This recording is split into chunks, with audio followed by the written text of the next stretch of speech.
You know, I might actually start doing this, like holding my swords during videos, but doesn't matter. Uh, okay, first off, if you are a subscriber to me because of my historical videos, the videos I've made on the Vikings or the videos I've made on classical Greeks or the Spartans, you need, if you're subscribed to me for that, you should subscribe to Scholagladiatoria because this video is in no way, shape, or form an attack or a correction or anything that detracts from Matt Easton's videos because he is by far my favorite historical YouTuber. There is no one that I respect more online than Matt Easton when it comes to historical facts or medieval martial arts or anything of that. So if you do not follow him and you follow me for history, you should follow him. Without a doubt, you will not be disappointed. This is not me being like, oh, he did this wrong or this wrong, because honestly, I might catch a few things in his videos and I might have a fair amount of knowledge when it comes to history, but he knows and has practiced more medieval history and martial arts than I probably ever will. I have a huge array of interests, as you can probably see all over my room, or maybe the camera's not too down, but a bunch of things. But just if you follow me for that and not him, you should change that. Follow Matt Easton. All right, but recently he made a video on the migration period, and that is one of my favorite periods of history. I would say that my favorite period is medieval history, and actually maybe the migration period and the Viking Age are my favorites. But the reason I'm saying is because for some reason I don't own a lot of medieval chroniclers. Like, I don't own books from William of Tyre, even though I've read some of his stuff, but I own a lot of books from antiquity, even though I don't like antiquity as much. This is The Conquest of Gaul, which I'll talk about soon. Plutarch's Lives. I have Herodotus somewhere in my book collection. But the reason why I bring this up is recently he made a video on the migration era. And I just wanted to add a few things that he said, because he wanted to be very careful in it, and it was also a basic overview video. So I'm not faulting him for anything, but he wanted to be very careful in it and say we may or may not know a few things. But I think he might have forgotten to mention a few of the reasons why we believe the migration era had a lot of migrations in it. And one of the biggest reasons that we're pretty sure the migration era had a lot of migrations in it is because, especially with the Germanic peoples, is because the Germanic peoples were always migrating. And that's the reason why I have the conquest of Gaul out here, right here, from Julius Caesar. There was almost no time in recorded history, at least in the Roman history, at least from the late Republic till Rome collapsed, that the Germans were not migrating or attacking or anything. This is in Julius Caesar's The Conquest of Gaul. I think it was in the 50s BC. Let me look. 58 to 50 BC. Julius Caesar and his legions moved up into France, it was Gaul back then, sorry, not even thinking.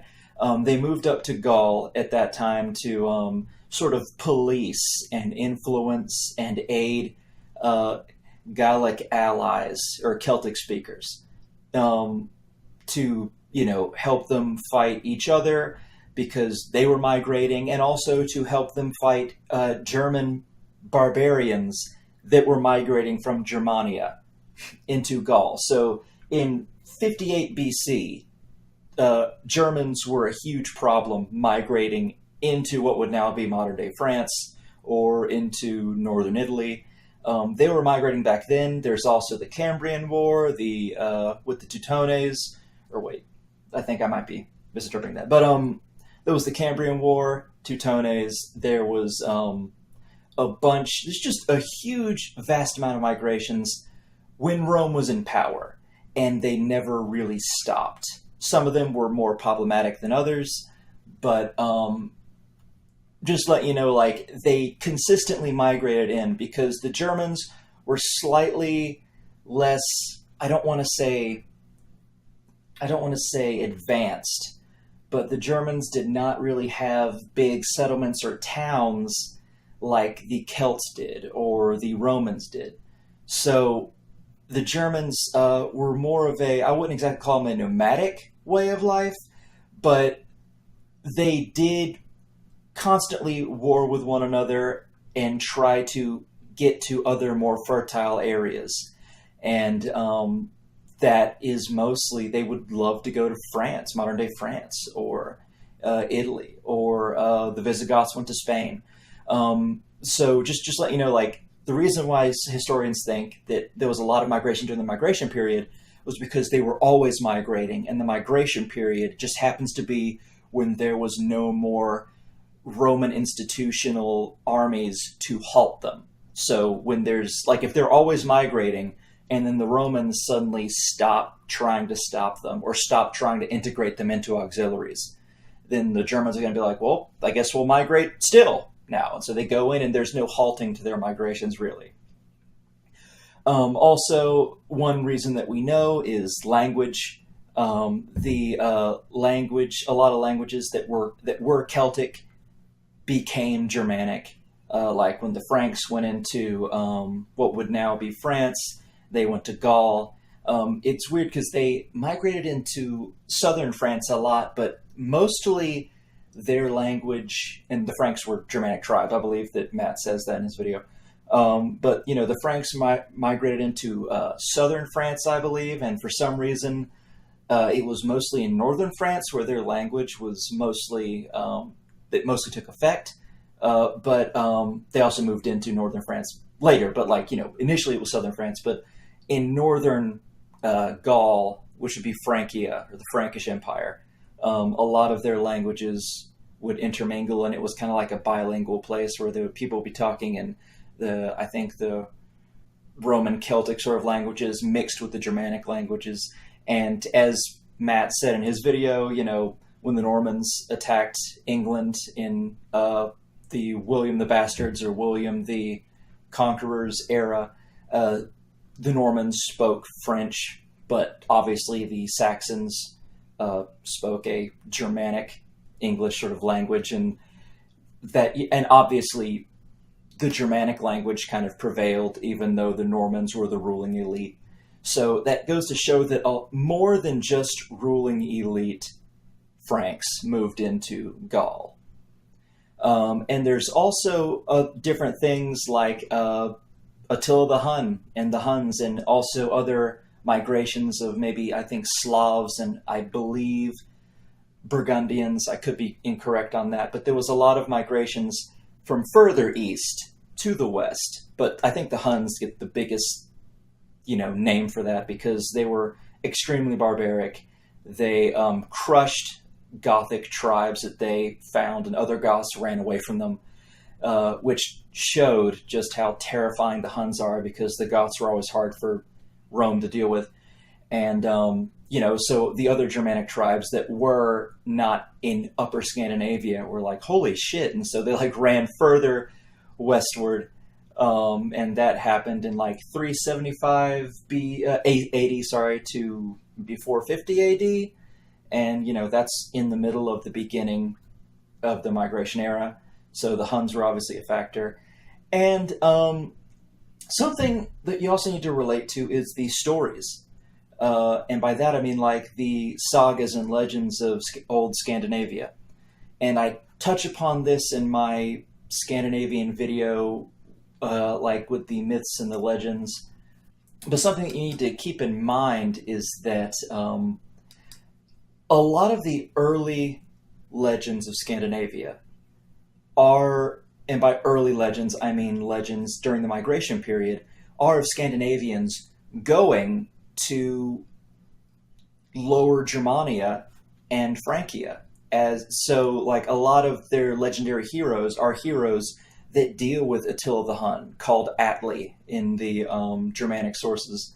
or dealing with different heroes that uh, are with the Franks or in England or something like that. Or maybe there weren't a lot of stories of people going to England. But the point is that like the stories were of German heroes going further down southwest of Scandinavia.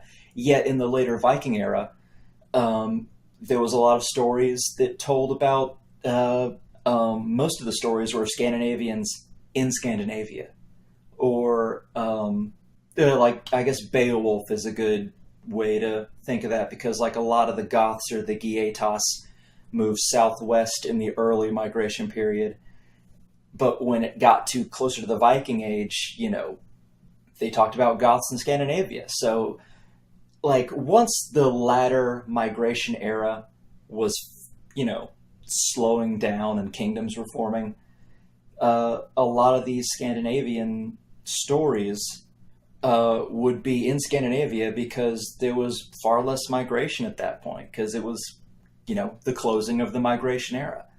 And there's, a few other things we could talk about, like I think Precocious is his name.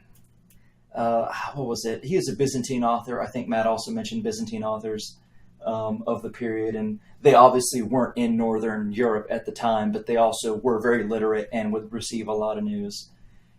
But just like there's a few factors that we have that it's not, it would be less academic to assume that there was no migration and there were migrations. We might not have as many written sources of migrations or of anything during the migration era because that's one reason why we call it the Dark Ages, even if that's like not a good name for it. And I think if anyone uses the Dark Age name seriously in like a public debate, I feel like that they should lose a little bit of credibility, even if, I might sometimes use it just because like that's such a pop culture way to call that era.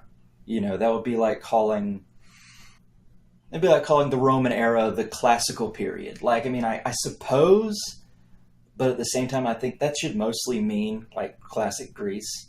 I think the Roman era would be the Roman era or late antiquity or if it's near the latter half of the Roman kingdom or empire. But like I'm saying, there's plenty of other reasons, but and also the Franks, like the Merovingians and the Carolingians, and Rome itself. While the Roman Empire was gone, there was still Rome and scholars in Rome, and civilization itself did not collapse. The Roman institutions, a lot of it collapsed, but they were taken over by Germanic people or Celtic peoples, or the people in Britain, the Romani British, I believe. I probably got that wrong because I didn't really refresh myself on the sources when I'm talking about that. But a lot of the institutions were given up by Romans, but that doesn't mean they weren't taken up again. And literacy didn't just disappear. And there were still people around. Like, they didn't like go around killing every scholar that was there. It's just that there was no more institution for a short time that would encourage such scholarly historical sources.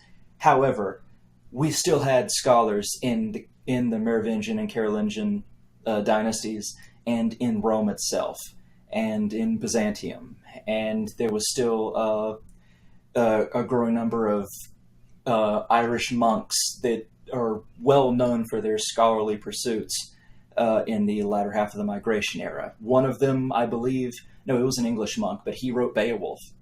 But a lot of monks are very, like, contrary to popular belief, for most of history,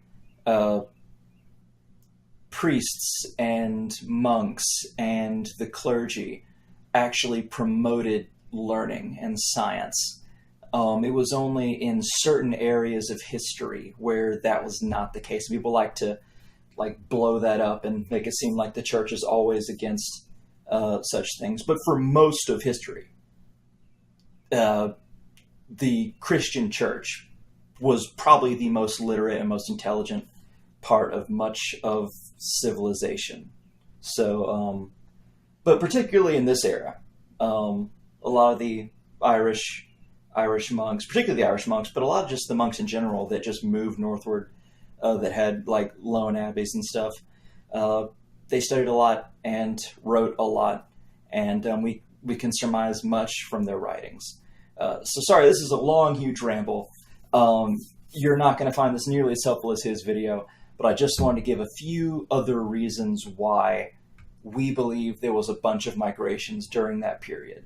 It like I think the only criticism I would have of this video is that, well, yes, we should never be certain of anything that we don't see with our own eyes, or that there aren't like firsthand accounts with a lot of other accounts, supporting it. We could accurately surmise based on a bunch of different sources putting them together at a relatively the same amount of time in history. We can surmise that there was a lot of migrations, if you know what I mean. All right. So thanks for watching, guys. Sorry I rambled. Sorry I seem like an idiot. I really appreciate it if you would comment, tell me what you think, or give a like or subscribe if you feel like you'd be interested in more. But definitely like and subscribe Scholagladiatoria's videos, because he deserves far more than I likely do. And also, Matt, if you're watching this, say hi to Lucy and Cat Easton for me. Thanks.